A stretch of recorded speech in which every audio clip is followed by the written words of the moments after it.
Good evening money persons, welcome to daily money show number 672. I hope అందరూ Dasara festival అయితే బాగా enjoy చేశారు అనుకుంటున్నాను. సో ఈరోజు డైలీ మనీ షోలోని మార్కెట్ లో ఉన్నటువంటి ఇంపార్టెంట్ అప్డేట్స్ తో పాటు రిజల్ట్స్ ని క్విక్ గా డిస్కస్ చేసేద్దాం. ముందుగా మార్కెట్ అప్డేట్ చూసినట్లయితే ఈరోజు సెషన్లో సెన్సెక్స్ 522 పాయింట్స్ కరెక్ట్ అయ్యి 64,049 పాయింట్స్కి క్లోజ్ అయినట్లయితే నిఫ్టీ 159 పాయింట్స్ కరెక్ట్ అయ్యి 19,122 పాయింట్స్కి క్లోజ్ అయింది. అండ్ ఈరోజు సెషన్లో మిడ్ క్యాప్ ఇండెక్స్ 0.58% కరెక్ట్ అయినట్లయితే స్మాల్ క్యాప్ ఇండెక్స్ 0.68% కరెక్ట్ అయింది. అండ్ బ్యాంక్ నిఫ్టీ 0.74% కరెక్ట్ అయింది. అండ్ నిన్న యూఎస్ 10 years బాండ్ డీల్స్ కొంచెం తగ్గడం అండ్ అలాగే క్రూడ్ ఆయిల్ ప్రైసులు కూడా కొంచెం తగ్గడంతో యూఎస్ మార్కెట్లో కొంత పాజిటివ్ మూమెంటం కనపడింది. అండ్ దీంతో ఈరోజు మార్నింగ్ మన ఇండియన్ మార్కెట్ కూడా పాజిటివ్ లోనే ఓపెన్ అయినా కూడా దాని తర్వాత అగైన్ మన మార్కెట్ లో సివియర్ సెల్ ఆఫ్ అన్నది కనపడింది. ఈ రోజు అగైన్ మార్కెట్ లో ఫాల్ కనపడడానికి పెద్దగా రీజన్స్ అంటూ లేవు. లాస్ట్ ఫ్యూ డేస్ గా మార్కెట్స్ లో ఏదైతే ప్రెషర్ కనపడుతుందో దాంతోనే ఈ రోజు మార్నింగ్ పాజిటివ్ లో ఓపెన్ అయినా కూడా ఆ పాజిటివ్ మూమెంటం అనేది మార్కెట్ లో మనకి కంటిన్యూ అవ్వలేదు. ఈ మార్కెట్ ఫాల్ ఏదైతే జరుగుతుందో దీనిలోని మనం ఎక్కువగా mid and small cap stocks లోని కరెక్షన్ చూస్తున్నాం కదా. సో ఈ mid and small cap stocks లో కరెక్షన్ చూడడానికి ఉన్నటువంటి రీజన్స్ గురించి మనం ఆల్రెడీ మాట్లాడుకున్నాం కూడా. Most of the mid and small cap stocks అయితే లాస్ట్ ఫ్యూ మంత్స్ నుంచి రన్అప్ అయిపోవడంతో మార్కెట్ లో ఈ వీక్నెస్ ఎప్పటి నుంచి అయితే స్టార్ట్ అయిందో దాంతో ఈ ఎక్స్పెన్సివ్ వాల్యుయేషన్ లో ఉన్నటువంటి స్టాక్స్ లోని మనం ఎక్కువగా ప్రెషర్ చూస్తున్నాం. సో ఇలాంటి టైంలో మిడ్ అండ్ స్మాల్ క్యాప్స్ లో ఎవరైతే ఇన్వెస్ట్ చేసి ఉంటారో వాళ్ళు ఎటువంటి స్ట్రాటజీని ఫాలో అవ్వాలి అండ్ మేము ప్రెసెంట్ ఎటువంటి స్ట్రాటజీని కూడా ఫాలో అవుతున్నాం ఇప్పుడు మాట్లాడుకుందాం. సో లాస్ట్ ఫ్యూ మంత్స్ లోని ఈ mid and small cap stocks బాగా పెరిగిపోవడంతో వాల్యుయేషన్స్ ఎక్స్పెన్సివ్ గా ఉన్నాయని చెప్పి మనం మాట్లాడుకున్నాం కూడా. అండ్ అంతేకాకుండా 1 month బిఫోర్ మన ఛానల్ లోని స్మాల్ క్యాప్స్ రిలేటెడ్ గా ఒక వీడియోని కూడా చేయడం జరిగింది. ఈ వీడియోలో కూడా ఆ టైంలోని స్మాల్ క్యాప్స్ అయితే కొంచెం ఎక్స్పెన్సివ్ వాల్యుయేషన్స్ లోనే ఉన్నాయని చెప్పి షేర్ చేయడం జరిగింది. సో జనరల్లీ ఎక్స్పెన్సివ్ వాల్యుయేషన్స్ లో ట్రేడ్ అవుతున్నటువంటి టైంలోని మనం కొంచెం ఆ స్టాక్స్ కి దూరంగా ఉండడం బెటర్. ఎందుకంటే వాల్యుయేషన్స్ కంఫర్ట్ గా లేవనుకోండి, ఆ టైంలో ఒకవేళ ఇన్వెస్ట్ చేసినట్లయితే ఇటువంటి ఫాల్స్ వచ్చినప్పుడు ఆ స్టాక్స్ లోని మనం ఎక్కువగా ఫాల్ చూస్తుంటాం. సో ఇప్పుడు మార్కెట్ ఫాల్ లోని mid and small cap stocks బాగా కరెక్ట్ అవుతున్నాయి కాబట్టి వీటిలోని క్వాలిటీ కంపెనీస్ ఏవైతే ఉంటాయో ఆ స్టాక్స్ మనకి బెటర్ వాల్యుయేషన్ లోని దొరికేటువంటి అవకాశం ఉంటుంది. సో స్టాక్స్ బాగా ర్యాలీ అయిపోయినప్పుడు ఇవి బాగా రన్అప్ అయిపోయి కదా, కరెక్ట్ అయ్యాక ఇన్వెస్ట్ చేద్దాం, ఈ మంచి కంపెనీస్ ఉన్నాయి కాకపోతే వాల్యుయేషన్స్ కంఫర్ట్ గా లేవని చెప్పి ఆ టైంలో ఎవరైతే అవాయిడ్ చేసి ఉంటారో ఇప్పుడు ఈ స్టాక్స్ అన్ని కరెక్ట్ అవుతున్నాయి కాబట్టి వీటిలో మంచి కంపెనీస్ ని మనం సెలెక్ట్ చేసుకుని ఎస్ఐపి మోడ్ లో గనక ఇన్వెస్ట్ చేసినట్లయితే అగైన్ ఈ స్టాక్స్ లోని రన్అప్ స్టార్ట్ అయిన తర్వాత మనకి మంచి రిటర్న్స్ డెలివర్ చేసేటువంటి అవకాశం ఉన్నది. ఈవెన్ మేము కూడా లాస్ట్ టైం ఏవైతే కంపెనీస్ ఎక్స్పెన్సివ్ లో ఉన్నాయని చెప్పి ఇన్వెస్ట్ చేయకుండా ఆగామో ఇప్పుడు ఆ స్టాక్స్ కరెక్ట్ అవుతున్నాయి కాబట్టి వాటిలో ఎస్ఐపి రూట్ ఇన్వెస్ట్మెంట్ ఆప్షన్ అయితే సెలెక్ట్ చేసుకుంటున్నాం. సో ఈ ఎస్ఐపి రూట్ లో మనం ఇన్వెస్ట్ చేయడం వల్ల ఫర్దర్ గా కూడా ఈ స్టాక్స్ కరెక్ట్ అయినట్లయితే మనం ఇంకొంచెం లో కూడా ఇన్వెస్ట్ చేసేటువంటి అవకాశం ఉంటుంది కాబట్టి మన దగ్గర ఉన్నటువంటి డబ్బులన్నీ కూడా ఒక్కసారి ఇన్వెస్ట్ చేసేయకుండా ఎస్ఐపి మోడ్ ఇన్వెస్ట్మెంట్ అన్నది సెలెక్ట్ చేసుకోవడం బెటర్. మనం చూసినట్లయితే లాస్ట్ ఫ్యూ మంత్స్ గా బాగా రన్అప్ అయిపోయినటువంటి టెక్స్టైల్ స్టాక్స్ కావచ్చు, డిఫెన్స్ స్టాక్స్ కావచ్చు, ఇలాంటి various mid and small cap stocks అయితే ఇప్పుడు కరెక్ట్ అవుతున్నాయి కాబట్టి ఒకసారి ఆ స్టాక్స్ మీరు ప్రీవియస్ గా ఇన్వెస్ట్ చేయకుండా ఏవైతే ఉండిపోయో చెక్ చేసుకోండి. చెక్ చేసుకుని వాటి వాల్యుయేషన్స్ చూసుకుని వాటిలో మంచి కంపెనీస్ ఏవైతే ఉంటాయో వాటిని సెలెక్ట్ చేసుకుని ఈ ఎస్ఐపి మోడ్ లోని ఇన్వెస్ట్ చేసుకుంటూ వెళ్ళడం అన్నది better. Even mutual fund route లో కూడా ఎవరైతే ఇన్వెస్ట్ చేస్తుంటారో వాళ్ళు కూడా ఇప్పుడు mid and small caps correct అవుతున్నాయి కాబట్టి ఎస్ఐపి రూట్ ఇన్వెస్ట్మెంట్ ని ఆప్ట్ చేసుకోవడం అన్నది బెటర్. నెక్స్ట్ రిలయన్స్ ఇండస్ట్రీస్ వాళ్ళు ఒక పెద్ద కంపెనీ యొక్క ఇండియన్ బిజినెస్ అయితే అక్వైర్ చేయబోతున్నట్టుగా న్యూస్ అప్డేట్స్ వస్తున్నాయి. యాక్చువల్లీ మీకు గుర్తున్నట్లయితే డిజ్నీ వాళ్ళు వాళ్ళ ఇండియన్ బిజినెస్ ఏదైతే ఉందో దాన్ని సెల్ చేయడానికి అని చెప్పి వేరియస్ ప్రైవేట్ ఈక్విటీ ఫర్మ్స్ తోని అండ్ అలాగే అదానీ గ్రూప్ తోని అండ్ దాంతో పాటుగా సన్ టీవీ నెట్వర్క్ వాళ్ళతో కూడా డిస్కషన్స్ లో ఉన్నట్టుగా ప్రీవియస్ గానే మల్టిపుల్ న్యూస్ అప్డేట్స్ వచ్చాయి. ఇప్పుడు ఈ రేస్ లోకి రిలయన్స్ ఇండస్ట్రీస్ వాళ్ళు ఎంటర్ అయినట్లుగా బ్లూంబర్గ్ వాళ్ళు రిపోర్ట్ చేయడం జరిగింది. డిజ్నీ వాళ్ళు వాళ్ళ ఇండియన్ బిజినెస్ ని $10 billion కి వాల్యూ చేస్తున్నారు. దీనిలో రిలయన్స్ ఇండస్ట్రీస్ వాళ్ళు ఈ డిజ్నీ యొక్క ఇండియన్ బిజినెస్ అసెట్స్ అయితే $7 to $8 billion ఇన్ బిట్వీన్ ఉండొచ్చని. సో ఈ డీల్ రిలేటెడ్ గా అయితే ప్రెసెంట్ ఈ రెండు కంపెనీస్ మధ్యన డిస్కషన్స్ జరుగుతున్నట్లుగా బ్లూంబర్గ్ వాళ్ళు అయితే షేర్ చేయడం జరుగుతుంది. అండ్ ఈ డీల్ త్వరలోనే ఫైనల్ అయ్యేటువంటి అవకాశం ఉన్నదని, నెక్స్ట్ మంత్ స్టార్టింగ్ లో దీని రిలేటెడ్ గా అనౌన్స్మెంట్ వచ్చేటువంటి అవకాశం ఉన్నదని చెప్పి కూడా వీళ్ళు షేర్ చేస్తున్నారు. రిలయన్స్ ఇండస్ట్రీస్ వాళ్ళు వాళ్ళ జియో సినిమాస్ ఏదైతే ఉందో దాని ద్వారా ప్రీవియస్ గా ఐపీఎల్ రైట్స్ అయితే అక్వైర్ చేశారు. అండ్ అంతేకాకుండా వాళ్ళ జియో సినిమాస్ బిజినెస్ అయితే ఎక్స్పాండ్ చేయడానికి ప్రయత్నిస్తున్నారు. సో ఇప్పుడు వీళ్ళ కాంపిటేటర్ అయినటువంటి డిజ్నీ యొక్క ఇండియన్ బిజినెస్ ని వీళ్ళు అక్వైర్ చేసినట్లయితే వీళ్ళ బిజినెస్ ఎక్స్పాన్షన్ అనేది ఈజీ అవుతుంది కాబట్టి ఈ డిజ్నీ యొక్క ఇండియన్ బిజినెస్ ని అక్వైర్ చేయడానికి వీళ్ళు చూస్తున్నట్టుగా మనం అర్థం చేసుకోవచ్చు. చూడాలి ఈ డీల్ ఎంత త్వరగా రిలయన్స్ ఇండస్ట్రీస్ వాళ్ళు చేస్తారన్నది. ఒకవేళ డీల్ ఫైనలైజ్ అయ్యి రిలయన్స్ కనుక డిజ్నీ బిజినెస్ ని అక్వైర్ చేసినట్లయితే ఈ టీవీ అండ్ స్ట్రీమింగ్ బిజినెస్ ని రిలయన్స్ ఇండస్ట్రీస్ వాళ్ళు అయితే ర్యాపిడ్ గా గ్రో చేయబోతున్నట్టుగా మనం అర్థం చేసుకోవచ్చు.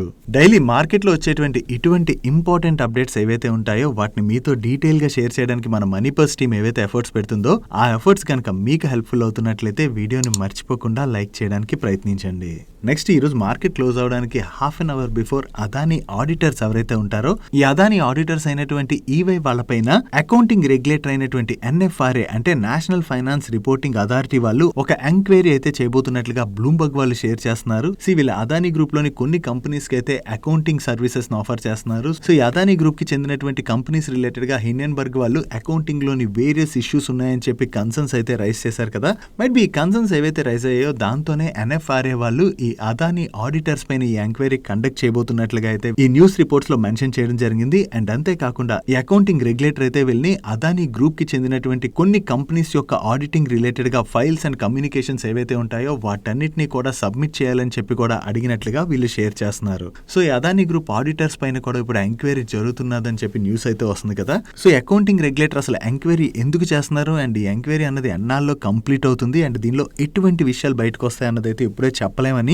దీని రిలేటెడ్ గా ఎన్ఎఫ్ఆర్ఏ వాళ్ళ దగ్గర నుంచి లేదా అదానీ గ్రూప్ దగ్గర నుంచి ఒక క్లారిఫికేషన్ వచ్చినట్లయితే మనకి ఫర్దర్ గా కొంచెం డీటెయిల్స్ తెలిసేటువంటి అవకాశం ఉన్నది. నెక్స్ట్ పార్ష్ 4-వీలర్స్ మీలో చాలా మందికి ఆల్రెడీ ఐడియా ఉండొచ్చు కదా. ఈ బ్రాండ్ ఏదైతే ఉందో వీళ్ళు లగ్జరీ కార్స్ ని మ్యానుఫ్యాక్చర్ చేస్తూ ఉంటారు అండ్ కమింగ్ సీజన్ లోని వీళ్ళు వేరియస్ మోడల్స్ లోని ఎలక్ట్రిక్ వెహికల్స్ ని అయితే రోల్అవుట్ చేసేటువంటి ప్లాన్స్ లో ఉన్నట్టుగా షేర్ చేయడం జరిగింది.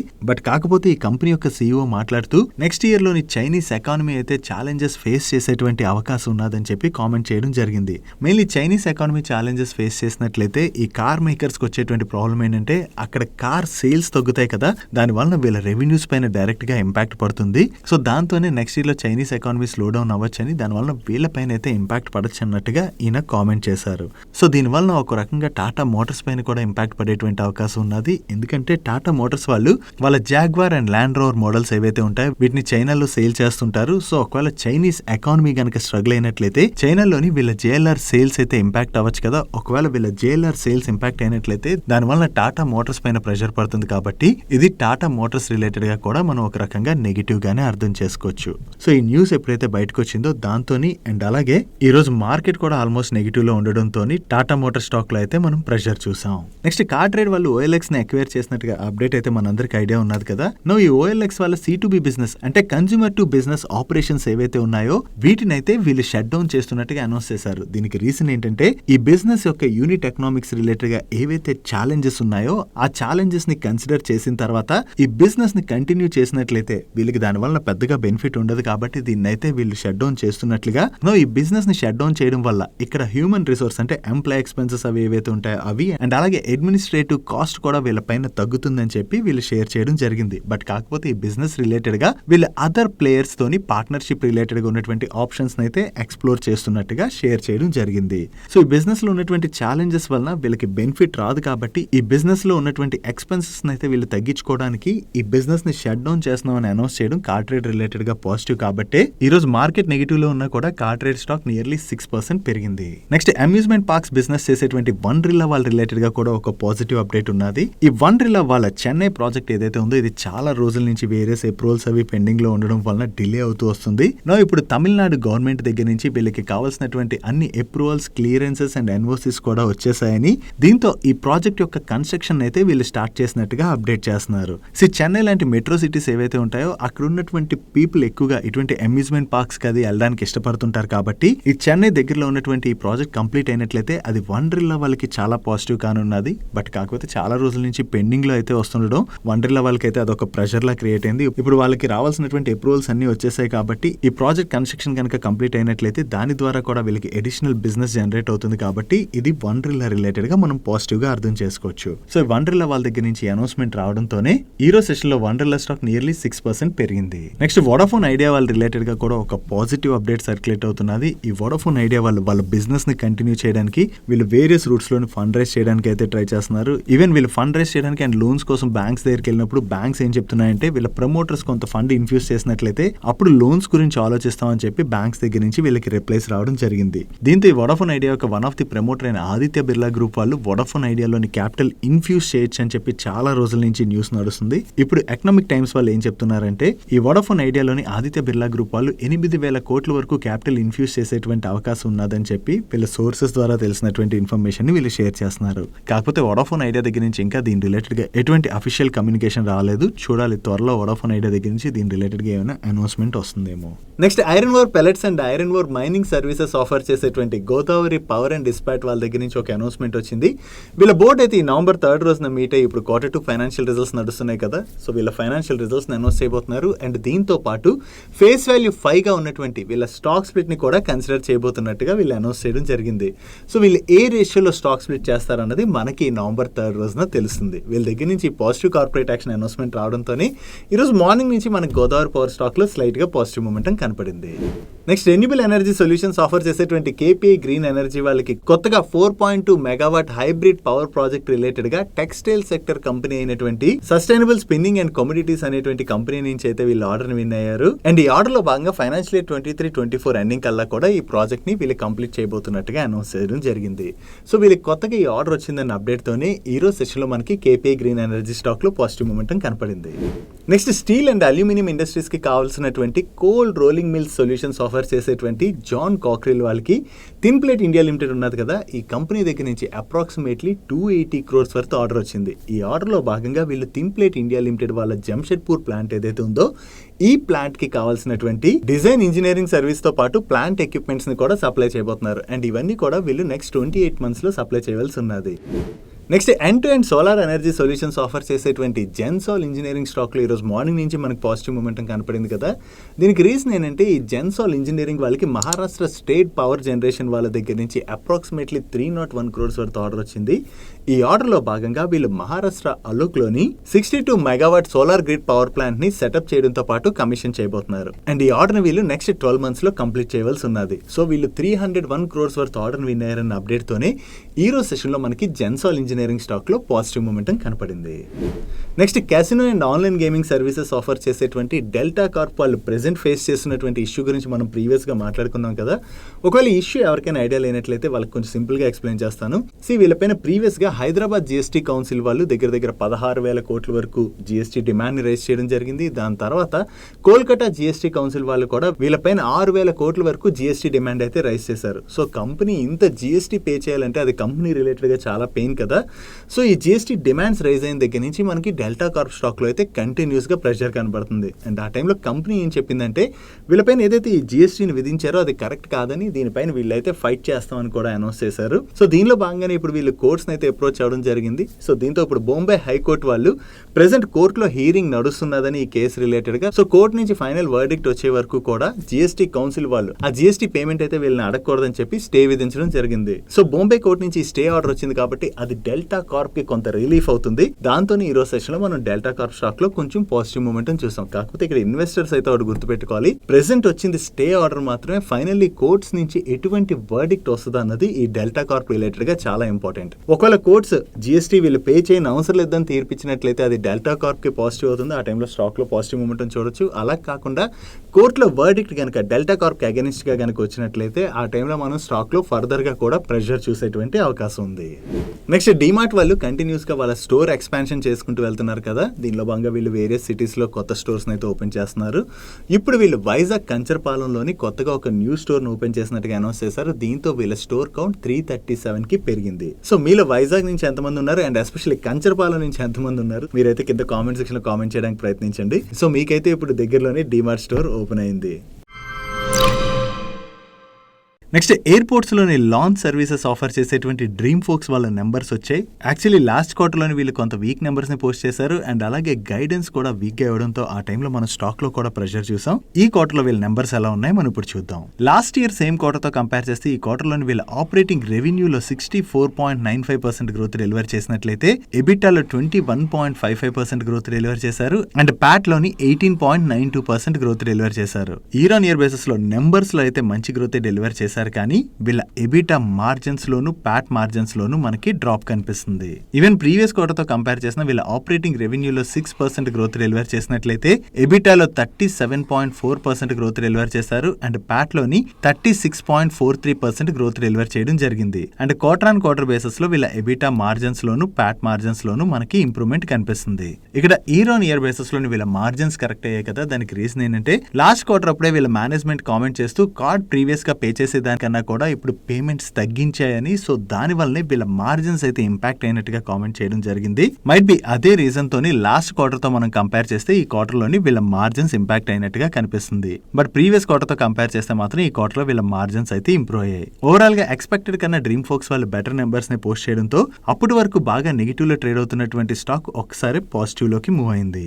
నెక్స్ట్ హోమ్ టెక్స్టైల్ బిజినెస్ చేసేటువంటి వెల్స్పన్ ఇండియా, అదే దాని పేరుని వెల్స్పన్ లివింగ్ గా మార్చారు. సో ఈ వెల్స్పన్ లివింగ్ వాళ్ళ నెంబర్స్ కూడా వచ్చి ఈ నెంబర్స్ ఎలా ఉన్నాయి మనం ఇప్పుడు చూద్దాం. ఇయర్ ఆన్ ఇయర్ లో చూసినా, క్వార్టర్ ఆన్ క్వార్టర్ లో చూసినా వీళ్ళ టోటల్ ఇన్కమ్ లో గ్రోత్ డెలివర్ చేశారు. అండ్ ఎబిటాలో ఇయర్ ఆన్ ఇయర్ లో 158% గ్రోత్ డెలివర్ చేసినట్లయితే క్వార్టర్ ఆన్ క్వార్టర్ లో 14.6% గ్రోత్ డెలివర్ చేయడం జరిగింది. అండ్ ప్యాట్ లోనైతే ఏకంగా ఇయర్ ఆన్ ఇయర్ బేసిస్ లో 2170% గ్రోత్ డెలివర్ చేసినట్లయితే క్వార్టర్ ఆన్ క్వార్టర్ లోని 21.7% గ్రోత్ డెలివర్ చేశారు. Even year on year basis లోని వీళ్ళ ఎబిటా మార్జిన్స్ లో కూడా చాలా మంచి ఇంప్రూవ్మెంట్ కనిపిస్తుంది. బట్ ప్రీవియస్ క్వార్టర్ తో కంపేర్ చేస్తే వీళ్ళ ఎబిటా మార్జిన్స్ ఆల్మోస్ట్ ఫ్లాట్ గా ఉన్నాయి. ఇక్కడ మనకి ఇయర్ ఆన్ ఇయర్ బేస్ లో వీళ్ళ రెవెన్యూస్ లో 19% గ్రోత్ డెలివర్ చేసినా కూడా ఎబిటాలోను ప్యాట్ లోను సిగ్నిఫికెంట్ జంప్ కనిపిస్తుంది కదా, దానికి రీజన్ ఏంటో ఒకసారి చెక్ చేద్దాం. లాస్ట్ ఇయర్ సేమ్ క్వార్టర్ లో వీళ్ళకి ఇన్వెంటరీ ఎక్స్పెన్సెస్ ఉన్నట్లయితే ఈ క్వార్టర్ లోని వీళ్ళకి నెగిటివ్ ఇన్వెంటరీ యాడ్ అయింది. అండ్ దాంతో పాటుగా వీళ్ళ మెటీరియల్ కాస్ట్ కూడా లాస్ట్ ఇయర్ సేమ్ క్వార్టర్ లోని చాలా ఎక్కువగా ఉండేది. బట్ ఈసారి రెవెన్యూస్ లో గ్రోత్ డెలివర్ చేసిన మెటీరియల్ కాస్ట్ అయితే మరీ ఎక్కువగా పెరిగిపోలేదు. అండ్ దాంతో పాటు రిమైనింగ్ ఎక్స్పెన్సెస్ కూడా కొంచెం తగ్గడం వలన ఓవరాల్ గా లాస్ట్ ఇయర్ సేమ్ క్వార్టర్ తో కంపేర్ చేస్తే ఈ క్వార్టర్ లోని వీళ్ళ ఎక్స్పెన్సెస్ పెద్దగా పెరిగిపోలేదు. సో దీంతోనే మనకి రెవెన్యూస్ లో డెలివర్ చేసిన గ్రోత్ కన్నా కూడా ఎబిటాలో గ్రోత్ కనిపిస్తుంది. అండ్ దాంతో పాటు ఈ క్వార్టర్ లోని వీళ్ళకి డిఫర్డ్ ట్యాక్స్ రూపంలోని 15 crores వచ్చి క్రెడిట్ అయ్యాయి. దాని వల్ల కూడా మనకి ప్యాట్ లోని ఒక్కసారి జంప్ కనిపిస్తుంది. Coming to segment wise numbers, వీళ్ళ హోమ్ టెక్స్టైల్ సెగ్మెంట్ రెవెన్యూస్ లోని ఈ క్వార్టర్ లో మంచి గ్రోత్ డెలివర్ చేశారు. ఈవెన్ ఎబిటాలో కూడా చాలా మంచి ఇంప్రూవ్మెంట్ కనిపిస్తుంది. అండ్ అలాగే వీళ్ళ ఫ్లోరింగ్ సెగ్మెంట్ రెవెన్యూస్ లోను ఎబిటాలోను కూడా ఈ క్వార్టర్ లో మంచి గ్రోత్ డెలివర్ చేయడం జరిగింది. ఓవరాల్ గా వీళ్ళ నెంబర్స్ బాగుండడంతో ఈ రిజల్ట్స్ వచ్చిన తర్వాత ఈ రోజు సెషన్ లో వెల్స్పన్ లివింగ్ స్టాక్ లో ఒక్కసారి పాజిటివ్ మూమెంటం కనపడింది. నెక్స్ట్ కిల్లర్ జీన్స్ తో పాటు మల్టీ బ్రాండెడ్ గార్మెంట్స్ ని సేల్ చేసేటువంటి కేవల్ కిరణ్ క్లోతింగ్ వాళ్ళ నెంబర్స్ కూడా వచ్చాయి. లాస్ట్ ఇయర్ సేమ్ క్వార్టర్ తో కంపేర్ చేసినా, ప్రీవియస్ క్వార్టర్ తో కంపేర్ చేసినా కూడా ఈ క్వార్టర్ లో వీళ్ళ ఆపరేటింగ్ రెవెన్యూలో మంచి గ్రోత్ డెలివర్ చేశారు. Even last year same quarter తో కంపేర్ చేస్తే వీళ్ళ ఎబిటాలో 23.4% గ్రోత్ డెలివర్ చేసినట్లయితే ప్రీవియస్ క్వార్టర్ తో కంపేర్ చేసినా కూడా వీళ్ళ ఎబిటాలోని చాలా మంచి గ్రోత్ కనిపిస్తుంది. Even last year same quarter తో కంపేర్ చేసినా, ప్రీవియస్ క్వార్టర్ తో కంపేర్ చేసినా ఈ క్వార్టర్ లో వీళ్ళ ఎబిటా మార్జిన్స్ కూడా ఇంప్రూవ్ అయ్యాయి. And coming to Pat, last year same quarter తో కంపేర్ చేస్తే వీళ్ళు 27.2% గ్రోత్ డెలివర్ చేసినట్లయితే ప్రీవియస్ క్వార్టర్ తో కంపేర్ చేసినా కూడా ఈ క్వార్టర్ లో వీళ్ళ ప్యాట్ లో మంచి గ్రోత్ డెలివర్ చేయడం జరిగింది. దీంతో పాటు వీళ్ళ ప్యాట్ మార్జిన్స్ కూడా ఈ క్వార్టర్ లోని ఇంప్రూవ్ అయ్యాయి. సో ఓవరాల్ గా ఇయర్ ఆన్ ఇయర్ లో చూసినా, క్వార్టర్ ఆన్ క్వార్టర్ లో చూసినా ఈ క్వార్టర్ లో కేవల్ కిరణ్ క్లోతింగ్ వాళ్ళు మంచి నెంబర్స్ డెలివర్ చేయడంతో ఈ రోజు సెషన్ లోని కేవల్ కిరణ్ క్లోతింగ్ స్టాక్ లోని మనం పాజిటివ్ మూమెంటం చూసాం. And coming to this quarter highlights, వీళ్ళు కిల్లర్ జీన్స్ సేల్ చేస్తుంటారని చెప్పాను కదా, వీళ్ళు జూనియర్ కిల్లర్ అనేటువంటి బ్రాండ్ నేమ్ తోని కిడ్స్ వేర్ కేటగిరీలో కూడా ఈ క్వార్టర్ లో ఎంటర్ అయ్యారు. అండ్ దీంతో అన్ని ఏజ్ గ్రూప్స్ కి ఈ బ్రాండ్ అయితే వీళ్ళు తీసుకొచ్చినట్లుగా చెప్తున్నారు. అండ్ అంతేకాకుండా ఈ క్వార్టర్ లో వీళ్ళు ఓవరాల్ గా 22 కిల్లర్ ఎక్స్క్లూజివ్ బ్రాండ్ అవుట్లెట్స్ ని కూడా స్టార్ట్ చేయడం జరిగింది. And India west Indies series లోని వీళ్ళ కిల్లర్ బ్రాండ్ ని ప్రమోట్ చేయడంతో పాటు అవుట్డోర్ అడ్వర్టైజింగ్ ఇనిషియేటివ్స్ పైన కూడా వీళ్ళు ఫోకస్ చేసినట్టుగా చెప్తున్నారు. నెక్స్ట్ టోరెంట్ ఫార్మా వాళ్ళ నెంబర్స్ కూడా వచ్చాయి. ఇయర్ ఆన్ ఇయర్ బేసిస్ లో వీళ్ళ రెవెన్యూస్ లో 16% గ్రోత్ డెలివర్ చేసినట్లయితే ఆపరేటింగ్ ఎబిటాలోని 22% గ్రోత్ డెలివర్ చేశారు. అండ్ ప్యాట్ లోని 24% గ్రోత్ డెలివర్ చేయడం జరిగింది. అండ్ ప్రీవియస్ క్వార్టర్ తో కంపేర్ చేసినా కూడా వీళ్ళ ఆపరేటింగ్ రెవెన్యూలో గ్రోత్ డెలివర్ చేశారు. అండ్ ప్రీవియస్ క్వార్టర్ లో వీళ్ళు 378 crores ప్రాఫిట్ జనరేట్ చేసినట్లయితే ఈ క్వార్టర్ కి వీళ్ళ ప్రాఫిట్ 386 crores కి పెరిగింది. అండ్ వీళ్ళ ఇండియా బిజినెస్ రెవెన్యూస్ లోనైతే ఇయర్ ఆన్ ఇయర్ లో 18% గ్రోత్ డెలివర్ చేశారు. అండ్ జర్మనీ బిజినెస్ రెవెన్యూస్ లో 21% గ్రోత్ డెలివర్ చేయడం జరిగింది. అండ్ అలాగే బ్రెజిల్ బిజినెస్ రెవెన్యూస్ లో కూడా 30% గ్రోత్ డెలివర్ చేశారు. దీంతో పాటు అదర్ కంట్రీస్ రెవెన్యూస్ లోని 17% గ్రోత్ డెలివర్ చేయడం జరిగింది. కాకపోతే యుఎస్ రెవెన్యూస్ లో మాత్రం ఇయర్ ఆన్ ఇయర్ బేసిస్ లోని 15% డ్రాప్ కనిపిస్తుంది. ఓవరాల్ గా ఈ క్వార్టర్ లో టోరెంట్ ఫార్మా వాళ్ళు డీసెంట్ నెంబర్స్ డెలివర్ చేయడంతో ఈ రోజు సెషన్ లో టోరెంట్ ఫార్మా స్టాక్ పాజిటివ్ గా రియాక్ట్ అయింది. That's it for today's daily మనిషి. ఈ రోజు డైలీ మనిషిలో మేము షేర్ చేసిన ఇన్ఫర్మేషన్ మీకు నచ్చినట్లయితే వీడియోని లైక్ చేయండి. అండ్ ఈ video me friends and family members helpful అవుతుంటే ఈ వీడియోని వాళ్ళకి షేర్ చేయండి. అండ్ మీరు ఇదే ఫస్ట్ టైం మన మరిపర్ ఛానల్కి వచ్చి ఛానల్ ఇంకా సబ్స్క్రైబ్ చేయలేనట్లయితే ఇటువంటి ఇంట్రెస్టింగ్ వీడియోస్ని రెగ్యులర్ గా ఫాలో అవడానికి ఇక్కడ ఉన్న ఛానల్ లోగో మీద క్లిక్ చేసి ఛానల్ సబ్స్క్రైబ్ చేస్తూ పక్కన ఉన్న బెల్ ఐకాన్లో ఆల్ నోటిఫికేషన్స్ యాక్టివేట్ చేసుకోండి. నేను చంద్రశేఖర్ పత్రి మరొక ఇంట్రెస్టింగ్ వీడియోతో కలుద్దాం. Good night.